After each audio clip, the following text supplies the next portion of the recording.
حضرت ایوب علیہ السلام۔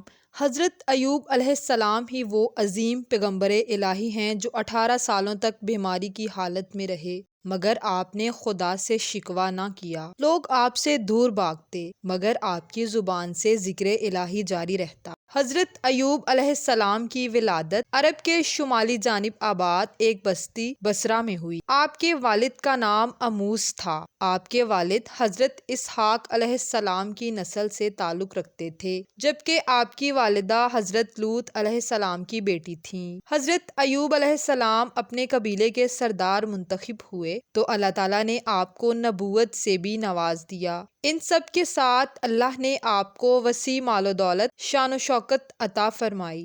ہزاروں مال و مویشی، بے شمار باغات، کھیت و کھلیان آپ کی ملکیت تھیں۔ آپ کے گھر نوکروں، چاکروں اور خدمت گزاروں کی تعداد سینکڑوں میں تھی۔ حضرت ایوب علیہ السلام نہایت سخی انسان تھے۔ آپ غریبوں اور فقیروں کی امداد کرتے، بے کسوں کی دستگیری کرتے اور یتیموں کی داد رسی کرتے۔ حضرت ایوب علیہ السلام کا ذکر توریت میں بھی آیا ہے۔ آپ کا نام توریت میں جوب لکھا گیا ہے، جبکہ آپ کی بیوی کا نام لیا لکھا گیا ہے، جو کہ حضرت یوسف علیہ السلام کی بیٹی تھیں۔ حضرت ایوب علیہ السلام کی اولاد 7 بیٹے اور 3 بیٹیاں تھیں۔ حضرت ایوب علیہ السلام لوگوں کو دین ابراہیمی پر عمل کرنے کا درس دیتے، انہیں برے کاموں سے روکتے اور ہمیشہ اچھے کام کرنے کا درس دیتے، اور خود بھی ہمیشہ اللہ تعالیٰ کی عبادت اور شکر گزاری میں مشغول رہتے۔ ایک دفعہ یوں ہوا، فرشتے حضرت ایوب علیہ السلام کی اطاعت گزاری، عاجزی اور فرما برداری کی تعریف کر رہے تھے، تو ابلیس کہنے لگا کہ ایوب نیک اور شکر گزار اس لیے ہے کہ اللہ نے اسے بے شمار انعام و اکرام سے نوازا ہے۔ اگر اللہ اس پر مصیبت نازل کر دے تو وہ شکر ادا نہیں کرے گا۔ بس اللہ تعالیٰ نے اپنے اس بندے کو آزمانے کا حکم صادر فرمایا۔ چند دن گزرے تھے کہ حضرت ایوب علیہ السلام پر مشکلات و مصائب کے پہاڑ ٹوٹ پڑے۔ غلہ کے گوداموں میں اچانک آگ بھڑک اٹھی، جس سے آپ کا تمام مال و اسباب جل کر راکھ ہو گیا۔ آپ نے اس پر صبر کیا اور اللہ کی رضا میں راضی رہے۔ پھر کچھ دن بعد ڈاکوؤں نے آپ کے نوکروں اور خدمت گزاروں کو مار کر آپ کا مال مویشی لوٹ لیا، جس سے آپ کی تمام جمع پونجی برباد ہو چکی تھی، مگر آپ نے اللہ کے حضور کوئی شکوہ نہ کیا۔ پھر ایک دن جب آپ کی اولادیں ایک مکان میں بیٹھے کھانا کھا رہے تھے تو اس مکان کی چھت گر گئی اور وہ سب اسی جگہ مر گئے۔ حضرت ایوب علیہ السلام کے پاس نہ مال رہا، نہ مویشی اور نہ ہی اولاد۔ بار بار ان تمام نقصانات کو دیکھ کر لوگ حواس کھو بیٹھے، مگر آپ کی پیشانی پر ایک شکن تک نہ آیا۔ آپ کے گھر کے باہر آپ کے پیروکاروں کا ہجوم امڑ آیا۔ لوگ آپ سے ان تمام نقصانات کا افسوس کرتے تو آپ فرماتے کہ میں اس دنیا میں برہنہ آیا تھا اور برہنہ ہی جاؤں گا۔ مجھے یہ سب کچھ اللہ نے ہی عطا کیا تھا اور اس نے اپنی امانت واپس لے لی۔ حضرت ایوب علیہ السلام کا سب کچھ ختم ہو گیا تھا، مگر ابھی سخت آزمائش باقی تھی۔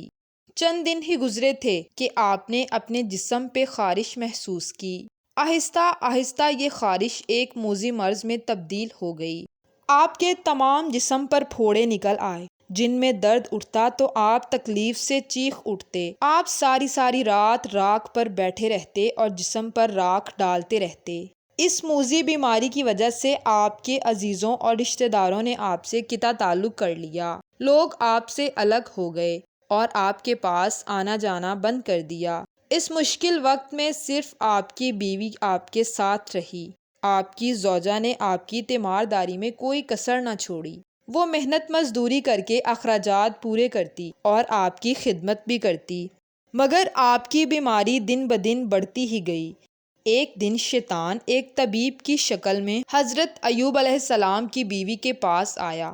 حضرت ایوب کی بیوی نے شیطان کو طبیب سمجھ کر علاج کی درخواست کی تو شیطان کہنے لگا کہ میں ان کا علاج کروں گا، لیکن اس شرط پر کہ اگر ان کو شفا ہو جائے تو وہ کہیں گے کہ تو نے مجھے شفا دی، اس کے علاوہ مجھے کچھ نذرانہ نہیں چاہیے۔ حضرت ایوب کی بیوی نے انہیں آ کر اس طبیب کے متعلق بتایا تو حضرت ایوب نے کہا کہ وہ تو شیطان تھا، افسوس کہ تم شیطان کے بہکاوے میں آ گئی۔ آپ کو اس بات کا بہت دکھ ہوا کہ شیطان نے میری ہی بیوی سے شرک کے الفاظ کہلوانا چاہے۔ بس اسی طرح وقت گزرتا گیا، آپ کی بیماری بڑھتی چلی گئی، یہاں تک کہ آپ شہر کے ایک ویران کونے میں رہنے لگے۔ اس مشکل وقت میں آپ ہر وقت اللہ تعالیٰ کا ذکر کرتے رہتے، عبادت خداوندی میں مصروف رہتے۔ بیماری اس قدر بڑھ گئی کہ آپ کا گوشت نہ رہا، ہڈیاں نظر آنے لگیں۔ اسی طرح 18 سال گزر گئے، جبکہ مختلف روایات میں آپ کی بیماری کی مختلف مدت بیان کی گئی ہے۔ آپ اللہ تعالیٰ کی عبادت میں مصروف رہتے، اور ایک دن آپ نے اللہ کے حکم سے یوں دعا فرمائی کہ بے شک مجھے تکلیف پہنچی ہے، اور تو سب رحم کرنے والوں سے سب سے زیادہ رحم کرنے والا ہے، لہٰذا اب امتحان کی گھڑیاں ختم ہوئیں، آپ خدا کی آزمائش میں پورے اترے۔ حضرت ایوب کی دعا بارگاہ الہی میں قبول ہوئی۔ انہوں نے اپنا پاؤں زمیں پر مارا، جہاں سے ٹھنڈے اور شیریں پانی کا چشمہ پھوٹ پڑا۔ آپ نے اس پانی سے اپنے بدن کو دھویا، جیسے جیسے جسم پر پانی لگتا جسم میں توانائی آ جاتی۔ آپ دیر تک نہاتے رہے، یہاں تک کہ مکمل صحت یاب ہو گئے۔ حضرت ایوب کے لیے اللہ تعالیٰ نے جنت سے لباس بھیجا، آپ نے اسے پہن لیا اور ایک طرف بیٹھ گئے۔ جب تھوڑی دیر بعد آپ کی بیوی آئی تو وہ آپ کو پہچان نہ سکی اور آپ سے کہنے لگی کہ یہاں پر ایک آفت زدہ شخص ہوتا تھا، وہ کہاں گیا؟ اس پر حضرت ایوب علیہ السلام نے فرمایا، میں ہی ایوب ہوں، اللہ نے مجھے میرا جسم لوٹا دیا ہے۔ بس اللہ کے معجزے سے اس پانی سے آپ اور آپ کی بیوی جوان ہو گئے۔ آپ اپنی بستی میں لوٹ آئے۔ اللہ تعالیٰ نے دوبارہ سے آپ کو مال، مویشی، اولادیں اور اسباب و سامان پہلے سے بھی زیادہ عطا کر دیا۔ آپ نے 4 پشتوں تک اپنی نسل کو دیکھا۔ حضرت ایوب علیہ السلام نے 140 سال کی عمر پائی اور پھر اپنے خالق حقیقی سے جا ملے۔